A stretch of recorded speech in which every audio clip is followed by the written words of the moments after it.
era oyinza okubeera okwo ku kigo n'olabayo embwa ennungi gyekazizaamueko okubeera ng'olaba etali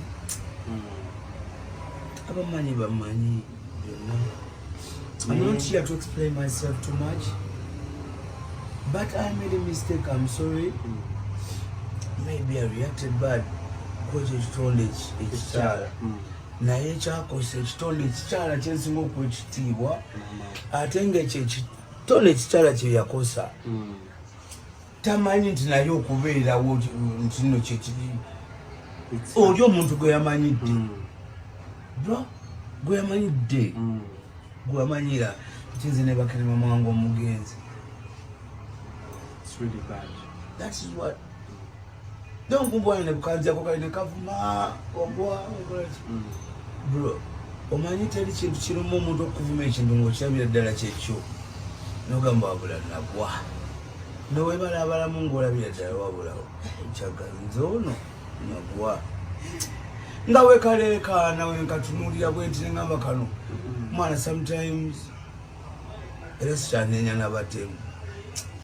Olwaleero tutandikidde Wachaga musajja wattu avuddeyo ne yeetonda mu maziga ag'ekitalo mu bulumi obw'ekitalo attottodde embeera gy'ali mu kubeera ng'ayitamu n'ensobi we yavudde okubeera ng'akuba mukyala wa Wizo ekikonde. Teyakomye mu kubeera ng'akuba mukyala wa Wizo wabula n'omuwala omulala mukwano gwa mukyala wa Wizo we yagezezaako okubeera ng'amubuulirira ng'ayogerezeganya naye bw'atyo n'amuwuttula agakonde. Chaga yasooka kubeera ng'avaayo okubeera nga yeewakana ekikolwa ekyo nontantinu nga Wizo Manizo amaze kuvaayo n'atulaga akatami ka CCTV kamera nga zaamukwata ng'abakuutula ebikonde. Era bw'atyo mwana wattu ssaawa zino avuddeyo mu maziga ag'ekitalo olabira ezziga ly'omusajja omukulu omanya ensonga oba ssekyo nga options zonna ziweddeyo oba ssekyo omanya ensonga ddala y'amaanyi. So Kyagayagayo avudde bambi ne yeetonda olw'ekikola kye yakoze ekyokubeera nga atimpula mukyala wa Wizo Manizo agakonde. Nera kakiri eri mukyala wa Wizo Manizo Sandra Tete okubeera nga amusonyiwa, kiri eri Wizo Manizo okubeera nga bamusonyiwa oba ensonga okuzongerayo ozikwasa abasirikali oba abakwasi b'amateeka basobole okubeera nga bakola omulimu gwabwe. Mazima ga Katonda Kyaga ali mu kubeera ng'ayita mu mbeera ey'okusoomoozebwa. Naye wano Cosmax Media tugenda sigala tukuwa updates ne follow up kweno story. Kyolina okukola subscribing nga notification bell ebisigadde obitulekera. Wano Cosmax Media tamanebana fa small labo products abakutuusaako products z'omu kisenge ezira 100% nakyo. Osobola bakula ku namba y'essimu ebisigadde obibalekere.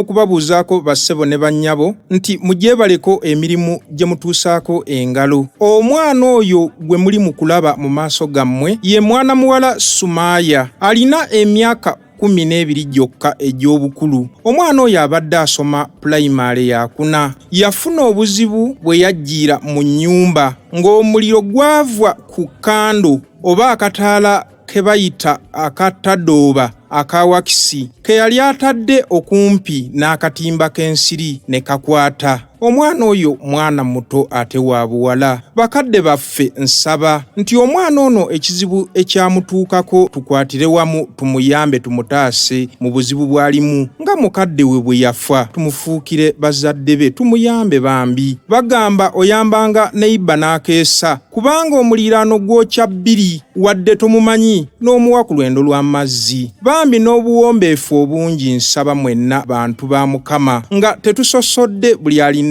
kyonna Katonda kyamulungamiriza nakyo tuyambe ku mwana muwala ono. Ne bwe kiba kitono bambi muyambe kubanga kamukamu gwe muganda ate agali awamu ge galuma ennyama. Mwana muwala ono asaba nti akasente ke tuli mu kumuyambako bagenda kumutereeza feesi bambi addeyo asome bamutereeze n'ekifuba kubanga ekifuba kino kyakosebwa nnyo era bagenda muteekako ekiraka kwoteeka n'engalo z'omulaba ezagongobala emikono bagenda mutereeza bamukole plastic surgery feesi ekifuba n'engalo byonna bitereezebwe nga kono kwe kasente mwana muwala akanoonya mu bantu. Bakadde baffe tubeebaza buli ali mu kuyamba mwana muwala ono buli alina unit gy'ali mu kumuyamba. Mukama akuddizeewo